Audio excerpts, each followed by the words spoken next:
voudrais juste préciser par rapport à... Ah ben non, il est terrible. Non, vas-y, non, on t'a le micro. Donc, par rapport à votre question sur la distribution, déjà la philosophie de l'appli, c'est de dire qu'on ne s'occupe pas de nous pour savoir si on a besoin d'un prix de revient plus élevé. Donc on s'occupe des gens qui nous payent et après, bon, on a déjà assez de mal à s'occuper de nous.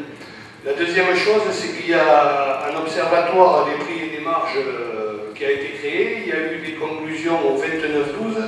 Alors c'est dommage parce que la salle est trop grande, chez moi ça va, je l'ai sur une feuille, mais là vous n'allez pas voir. Mais si vous avez l'occasion sur France Agrimaire, allez voir les graphiques.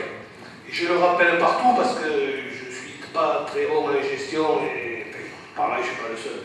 Je ne suis pas très bon en gestion. Mais vous avez des graphiques. Vous avez un graphique par exemple sur le lait UHT où on vous montre des courbes horizontales avec la marge de la distribution, la marge de la transformation et la marge de l'éleveur. Alors déjà, je vous dis, je vous dis en étant un peu provoquant, la marge de l'éleveur, parce que sur ces graphiques, je ne suis pas doué en statistiques, mais sur le même graphique, on vous compare la marge du distributeur, la marge du transformateur, et ce n'est pas la marge du producteur qu'on y met, c'est le chiffre d'affaires du producteur, c'est le prix du lait. Parce que déjà sur le graphique, si on met la marge, elle n'apparaît pas. Alors ça, lisez bien aussi. Et c'est des documents officiels, c'est des documents officiels. Prenez une minute pour aller voir marge distributeur. D'abord c'est TVA, marge distributeur, marge transformateur et chiffre d'affaires, prix du lait du producteur. Premier point. Le deuxième point, et je ne suis pas là pour défendre la distribution, je sais si on connaît les distributeurs, mais il y a quand même une anomalie, ne serait-ce que dans les graphiques.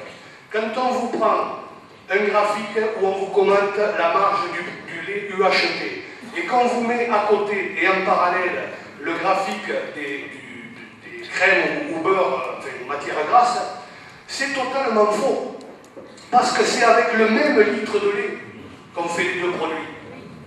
Alors la marge transformateur, et je ne vous parle pas des caséines, et après je ne suis pas spécialiste là-dedans, tout ce comment le litre de lait est piloté, mais en fait des graphiques comme ça, vous pouvez au moins en mettre 4 à la suite avec le même litre de lait.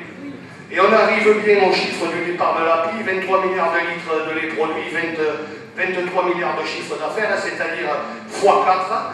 Vous pouvez mettre 4 graphiques. Et donc la marge du transformateur que vous voyez, quand vous la voyez en couleur bien jolie, vous pouvez la multiplier par 4. Et à la décharge du transformateur, lui, chaque fois, il vous paye le produit. Et ça, c'est des chiffres France Agrimaire officiels. Sachez-le, regardez-le, et vous jugerez si on se trompe ou non.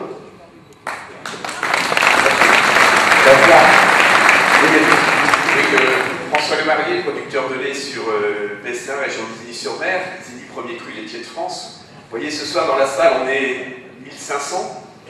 Ça va mal, la production laitière. Je ne sais pas s'il y a beaucoup d'organisations agricoles qui sont capables de réunir tant de monde que ça. Alors je demande à tous nos représentants politiques, on a entendu beaucoup de choses ce soir sur le prix du lait, mais l'appli, on doit l'écouter, on doit l'entendre. En haut lieu, l'appli, elle existe.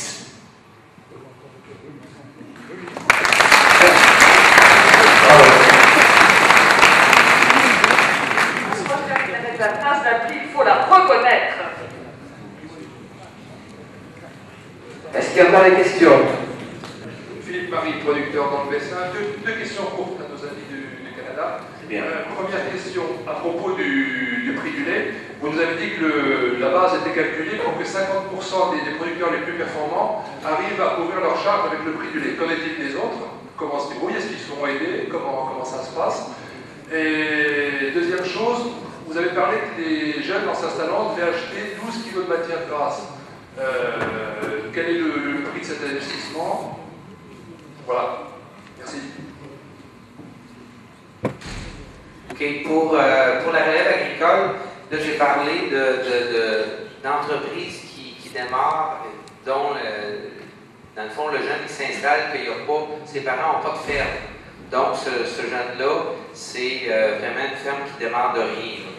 Et l'investissement de 12 kg de matière grasse, c'est en dollars canadiens, c'est 16 000 € du kilo, donc vous multipliez par 12.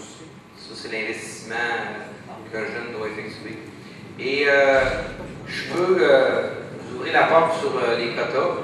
Je peux vous en parler un petit peu comment ça fonctionne, les quotas chez nous. Oui, il y en a qui nous ont dit que c'était un élément qui était un peu négatif dans notre système.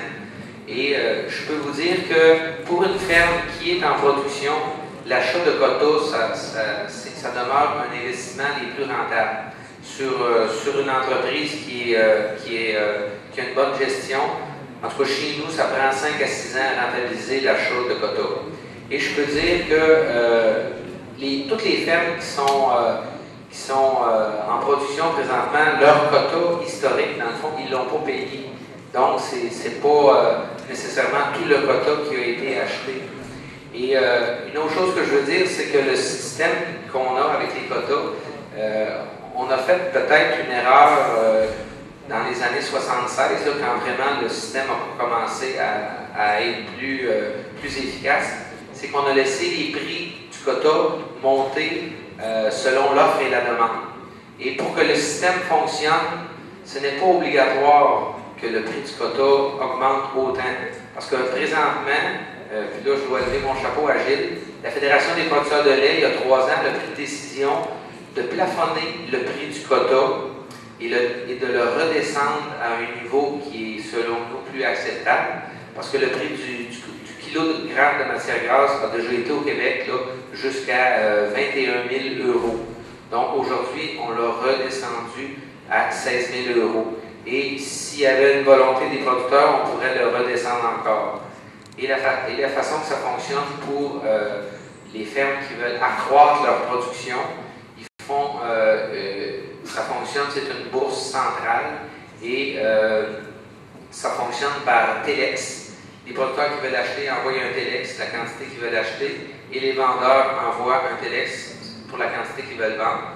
Du côté des vendeurs, il n'y a pas de limite. Ils peuvent offrir quelqu'un qui quitte la production, il peut offrir son quota en entier. Seulement pour les producteurs qui veulent en acquérir, premièrement, ils ne peuvent pas demander plus de 10% de leur quota.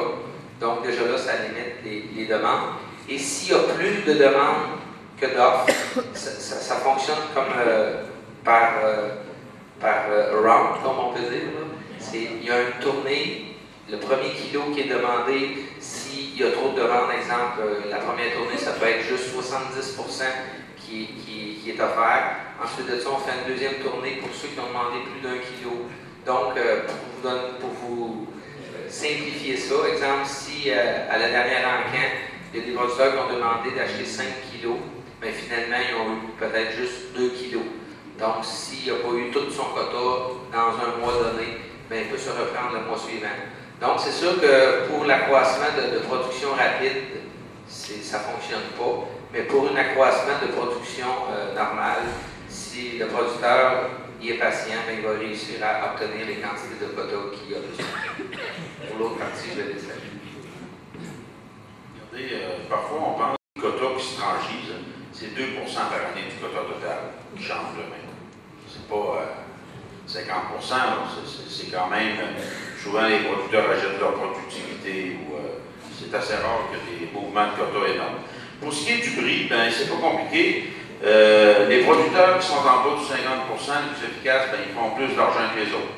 Ceux qui sont à 50%, en haut de 50%, ben, plus ils s'éloignent du 50%, moins ils sont efficaces. On en a chez nous qui sont aussi obligés de vendre à un moment donné parce que ça tourne plus. Ça fait que c'est pas. Le coût de production, là, c'est pas le coût de production de tout le lait, là, comme on a dit tantôt, c'est 50%. Donc, c'est au producteur à s'assurer de rester le plus près possible de 50% s'il veut faire de l'argent.